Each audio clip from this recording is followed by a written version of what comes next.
오직 주만이 하나님의 놀라운 계획에 의해 고통과 절망 속에서 삶이 변화된 크리스찬들의 감동 스토리.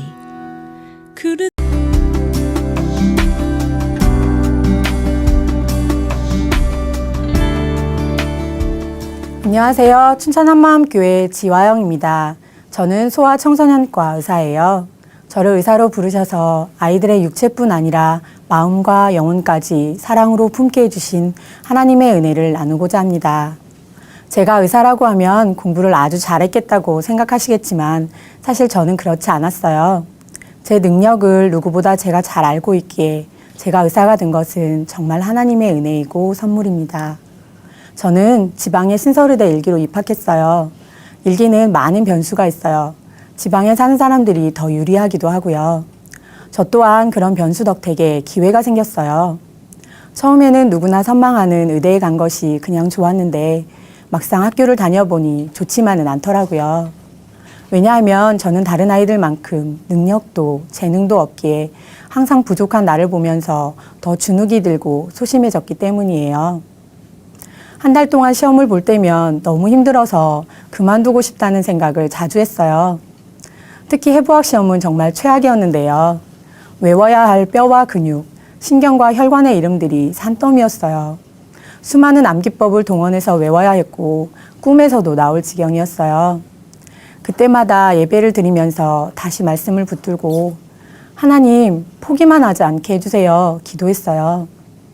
대학에 가면 공부에서 해방되어 자유롭게 놀 수 있을 줄 알았는데 더 많은 공부가 기다리고 있을 줄이야 상상도 못했어요. 저는 고3 때 성적에 대한 스트레스와 성격을 비관하면서 마음의 위로를 얻어보고자 선생님의 권유로 처음 교회에 나가게 되었어요. 그런데 고3이 끝나고 대학에 오니 그저 형식적으로만 예배를 드리게 되더라고요. 말씀을 들을 때면 하나님이 살아계신 것 같다가도 세상에 나가면 하나님은 온데간데 없고 내 마음과 뜻대로 살게 되었어요. 그리고 무엇보다 대학에 와서 처음 사귀게 된 남자친구가 너무 좋았어요. 그래서 말씀보다는 연애하는 것에 더 집중하게 되었습니다. 그러던 중 영원히 변치 않을 것 같던 남자친구와 이별을 하게 되었어요. 이 일을 통해 저는 심각하게 제 인생을 고민하게 되었어요. 변함없이 나를 사랑해 줄 것 같았던 남자친구와 이별을 하고 사람은 변하는구나 라는 생각이 들면서 죽고 싶다는 생각이 들더라고요. 그런데 이때 변하지 않을 것 같은 인간의 사랑도 변하는데 과연 하나님은 영원히 변함없이 나를 사랑하실까? 라는 생각이 들었고 죽기 전까지 확실히 알아봐야겠다고 생각했어요. 그런데 하나님께서는 저의 이런 갈급한 마음을 아셨는지 실제로 죽음을 마주하게 되는 시간을 주셨습니다. 제가 강도를 만난 거예요. 어느 날 과외를 하고 집으로 돌아오는 길이었어요. 한 남자가 저에게 길을 물어보더니 갑자기 제 목에 칼을 들이대면서 강도로 돌변해서 으슥한 곳으로 끌고 가는 거예요. 저는 너무 무서워서 소리도 치지 못하고 있는 거 다 줄 테니 제발 목숨만 살려달라고 빌었어요. 마음속으로만 하나님께 살려달라고 울면서 기도하는데 제 울음소리가 점점 커지자 그 남자는 다행히도 그냥 도망갔습니다. 그 일이 있은 후 저는 한 달 동안 저녁에 혼자 밖을 나갈 수 없었고 죽음은 예기치 않고 찾아올 수 있다는 것을 실제로 깨닫게 되었어요. 죽음 앞에서 내가 잘못한 것도 없는데 있는 거 다 줄 테니 살려만 달라고 하는 저 자신의 모습이 제게 충격이었어요. 그리고 사람에게 생명이 그 어떤 것보다 귀하다는 것을 경험하면서 저의 기도를 듣고 살려주신 하나님께 정말 감사드렸어요.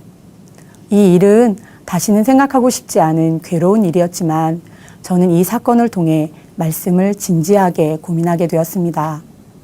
제가 시체 해부를 하면서 시체와 내가 무엇이 다른가 생각해 본 적이 있거든요. 겉모습은 다 똑같은데 이 사람을 움직이게 하고 생각하게 하는 그 무언가가 사라졌구나. 빠져나갔구나. 그것이 영이고 그렇다면 사람이 죽으면 영은 어디로 갈까? 궁금했었거든요. 우리 교회 목사님께서는 항상 예수님이 진짜 부활하셨으면 이분이 하나님이심을 믿을 수 있다고 하셨어요. 요한복음 6장에 예수님께서 내가 죽었다가 살아나서 승천하는 것을 보여주면 믿겠느냐 말씀하셨는데 이 말씀이 계속 고민이 되는 거예요. 하나님은 안 보이는데 어떻게 믿을 수 있지? 가보지 않고 천국, 지옥이 있는 것을 어떻게 확실히 알 수 있을까? 아무리 성경 말씀을 보아도 안 믿어지더라고요. 제자들처럼 내가 2000년 전 부활하신 예수님을 직접 내 눈으로 보고 내 손으로 만져보며 믿을 수 있을 것 같았어요. 제자들도 부활하신 예수님을 보고 나서야 예수님이 하나님이신 것을 믿고 순교까지 했다는 거예요. 제가 강도를 만나 죽음 앞에 서봤을 때 사람에게 생명이 가장 중요하다는 것을 알았잖아요. 사람이 자신의 생명을 걸고 죽을 것을 뻔히 알면서도 전한다는 것은 진짜 사실이기 때문이란 것을 제가 누구보다 잘 알거든요. 그런데 예수님의 죽음 앞에서 도망갔던 제자들이 죽임 당하면서까지 예수님의 부활을 증거했다는 것은 이들이 진짜 예수님의 부활을 봤다는 거구나. 부활이라는 역사적인 사실 앞에서 저의 모든 고민이 풀어졌습니다. 예수님이 하나님이시구나. 하나님은 진짜 살아계시는구나. 천국, 지옥이 진짜 있구나. 예수님의 부활이 믿어지니 이 모든 것이 한순간에 믿어졌어요. 그런데 로마서 14장에 예수님께서 나의 주인 되시기 위해 죽고 부활하셨다고 말씀하셨어요. 세상에서 내가 주인 되어 사는 것이 당연하다고 생각했는데 예수님이 원래 나의 주인이시라는 거예요.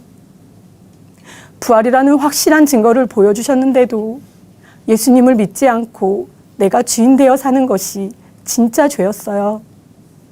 예수님이 나의 주인 되시는 것은 내 것을 빼앗는 것이 아니라 나의 주인이 되어주셔서 모든 것을 맡기라고 하시는 거였어요. 나를 구원해 주시는 메시아 정도가 아니라 하나님 자녀의 권세를 마음껏 누리라고 하셨어요. 저는 즉시로 내가 주인된 죄를 회개하고 예수님을 나의 주인으로 영접했습니다.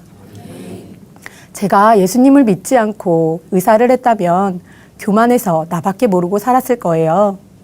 그런데 내가 주인된 죄를 회개하고 예수님을 나의 주인으로 믿게 되니 저의 모든 것이 주님의 것이 되었고 저는 주님의 모든 것을 누리며 살게 되었습니다.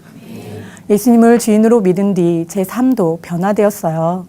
제 돈, 인생, 생명이 모두 주의 것이니까 걱정도 염려도 안 하게 되더라고요. 또한 의사로서의 사명감과 비전을 품고 좋은 의사가 되기 위해 밟아야 하는 모든 과정과 순간들을 기쁘게 감당할 수 있게 되었습니다. 의사에게 있어 가장 힘든 때가 인턴 때와 전공이 1년차 시기예요. 의사들 사이에 힘들고 안 되는 일이 있으면 인턴에게 시킨다 라는 말이 있어요. 그만큼 인턴은 시키면 수단 방법을 가리지 않고 해야 되기 때문이죠. 그래서 이 시기가 육체적으로, 정신적으로 가장 힘들어요. 병원 일을 가장 많이 해야 되기 때문에 잠잘 시간, 씻을 시간, 먹을 시간도 없어서 초췌하고 깨지제한 모습이에요. 밤새 응급실 당직을 서면서 열나고 아파서 오는 아이들을 진료하고 입원시키고 뜬 눈으로 지새고 다음날 눈곱만 떼고 아침 회의와 회진을 준비하는 날도 많았습니다. 아는 것이 많지 않아 매일 혼나고 무시당하는 일도 많았어요. 학생 때 배우는 지식과 병원 생활에 실전하고는 많이 다르거든요. 일이 익숙치 않아 실수를 하기도 하는데 환자의 생명을 다루고 있기 때문에 항상 긴장하고 있어야 해요. 넌 도대체 아는 게 뭐니? 일을 어떻게 한 거야? 너 때문에 환자 죽겠다? 교수님이나 선배 선생님들의 이런 말을 들으면 정말 다 포기하고 싶을 때가 한두 번이 아니었어요. 환자 상태가 안 좋아지면 내가 무엇을 잘못해서 그런 건 아닌가 걱정하게 되고 항상 고민하게 돼요. 이런 심적 압박감 때문에 의사를 그만두는 동료도 있었습니다. 저는 긴장 상태를 견디지 못해 쓰러지는 경우도 있었는데요. 특히 수술실에 들어가는 것이 가장 힘들었어요. 한 번은 시습 때 수술실에서 처음으로 교수님을 도와 보조를 하는 날이었어요. 수술실에 환자를 눕혀놓고 마취가 되기를 기다리고 있는 상황이었는데 제가 너무 긴장한 나머지 수술 시작도 전에 쓰러진 거예요. 그래서 환자도 아닌 의사인 제가 회복실 침대에 산소 마스크를 하고 누워있기도 했어요. 또 전공의 시절 논문 발표를 하는데 너무 긴장해서 중간에 말이 꼬여 버벅대다가 눈앞이 캄캄해지고 다리가 풀렸어요. 이게 실신 전조 증상이거든요. 보다 못한 교수님이 쟤 데려다 눕혀라 이러신 적도 있습니다. 대학 시절부터 주일학교 교사를 하면서 하나님께서는 제게 아이들에 대한 소망을 주셔서 전공도 소아청소년과로 정했어요. 거기서 수많은 아이들의 출생과 죽음을 보게 되었습니다. 아이가 건강하게 태어난다는 것을 당연하다고 생각할지 모르지만 절대로 그렇지 않아요. 미숙아로 태어나거나 선천적 기형을 가지고 태어나는 아이들도 있거든요. 신생아실에서 한 번은 아기가 입이 찢어진 모습으로 태어나서 이 아이를 본 아버지가 털썩 주저앉는 것도 보았어요. 손가락이 6개로 태어나는 아이, 복부의 피부가 닿지 않고 열려서 장이 밖으로 튀어나오는 아이, 이런 아이들을 보는 부모님의 절규하는 모습들이 아직도 생생해요. 이런 출생을 보니 아이가 건강하게 태어나서 건강한 어른으로 자란다는 것이 얼마나 귀한 것인지 알게 되었어요. 병으로 고통받는 많은 아이들을 보면서 건강하게 사는 것 하나만으로 하나님께 감사한 일이라는 생각을 수백 번, 수천 번 하였습니다. 어린 아이들 중에도 암 환자가 많은데요. 소아암 중에 가장 흔한 것이 백혈병이에요. 소아백혈병 치료는 정말 힘들어요. 백혈병은 혈액검사와 골수검사를 통해 확진하게 되는데 골수검사는 어른도 받기 힘든 검사예요. 수면 마취를 한 상태에서 아이를 이불로 꽁꽁 싸서 못 움직이게 하고 골반뼈에 송곳 같은 쇠로 구멍을 뚫어 뼈 속에 있는 골수에서 피와 뼈 조각을 떼어내어 검사를 하는 거예요. 마취를 했다고는 하지만 환자는 통증이 심해 몸을 비틀며 고통스러워해요. 그러면 간호사와 의사가 달라붙어 검사가 끝날 때까지 이 아이를 옴착달싹 못하게 해야 해요. 만 2살밖에 안 되는 한 남자아이가 있었는데요. 검사며 치료를 받을 때마다 그렇게 할머니 이름을 부르며 고통스럽게 울부짖는 거예요. 이렇게 힘들게 치료를 하고 골수이식까지 받고 치유되는 아이들도 있지만 죽는 아이들도 있습니다. 그때 나를 위해 매 맞고 채찍질 당하고 십자가에 못 박히신 예수님이 생각났어요. 예수님의 십자가 고통이 제 마음에 부딪혀서 예수님의 사랑에 마음이 뜨거워졌어요. 나를 구원해 주시기 위해 이 모든 고난과 고통을 참으셨구나. 우리 아이들이 받는 고통도 나는 견디기 힘들 것 같은데 예수님이 당한 고통은 비교가 되지 않았어요. 히브리서 12장에 그 앞에 있는 즐거움을 위하여 십자가를 참으사 부끄러움을 개의치 아니하셨다는 말씀이 떠올랐어요. 예수님께서 십자가 고통을 참으신 이유가 바로 나를 살리는 기쁨 때문이었구나. 자신의 전부를 주신 예수님의 사랑에 정말 감격이 되었어요. 주님의 사랑이 부어지니 나를 위한 기도가 아닌 아이들을 위한 기도가 되었어요. 소아병동 1호실은 장애아이를 위한 특별 병실이었는데요. 천사들의 집이라는 시설에서 오는 아픈 아이들인데 이 아이들은 모두 선천적 장애를 가지고 태어난 아이들이었어요. 뇌수두증, 다운증후군, 심장기형 등 여러 가지 장애로 인해 부모에게 버려지거나 부모가 키울 수 없어 시설에 맡겨지는 아이들이 대다수였어요. 혼자 일어날 수도 없고 손과 발을 마음대로 사용할 수도 없고 혼자 밥을 먹을 수도 없는 평생을 누워서 살아야 하는 중증 장애 아이들이었어요. 이런 아픈 아이들을 위해 울면서 기도했던 적이 많아요. 이 아이들이 왜 이렇게 아파야 하냐고, 부모에게도 버림받고 어떻게 살 수 있냐고 하나님께 기도했었는데요. 그때 하나님께서는 대학 시절 주일학교 교사를 하면서 예배 때 제게 주셨던 기도 응답을 생각나게 해주셨어요. 교통사고로 부모님을 잃고 장애를 얻어 누구도 이 아이를 책임져주지 못해 결국 시설에 들어갔던 아이가 있었어요. 우리 교회 선생님이 이 아이를 알게 되어 주일학교에 매주 오던 것이 생각났어요. 하나님, 이 아이는 어떻게 해요? 이제 어떻게 살아요? 하나님께 하소연하듯 기도했어요. 그러던 중 하나님께서는 주일학교 예배 시간에 너무나 기쁘고 즐겁게 찬양하는 이 아이의 모습을 통해 제 기도에 응답해 주셨어요. 이 아이가 예수님을 잘 믿고 교회 공동체와 함께 한다면 이 세상에서 가장 기쁘고 즐겁게 행복하게 살 수 있다는 것을 확실하게 보여주신 것이 떠올랐어요. 내가 만나는 아픈 아이들은 너무나 힘들고 고통스럽지만 예수님을 믿으면 기쁘고 행복하게 살 수 있구나 알게 되었어요. 그 후 이 아이들을 대하는 저의 마음이 달라졌어요. 이 아이들은 세상의 눈으로는 힘든 아이들이지만 하나님의 눈으로는 가장 사랑스러운 하나님의 자녀라는 생각이 들었어요. 예수님의 피값으로 사신 세상에서 가장 귀한 존재였어요. 시간이 될 때마다 이 아이들의 손을 잡아주고 기도하고 놀아주는 것이 힘든 병원 생활에서 저의 가장 기쁘고 행복한 순간이었어요. 몸은 점점 굳어가고 하루에 수십 번씩 경기를 하고 결국 목에 구멍을 뚫어 호흡을 하고 뱃줄을 위에 직접 연결하여 우유를 먹게 되는 아이들이지만 이 아이들은 하나님이 제게 보내주신 천사였어요.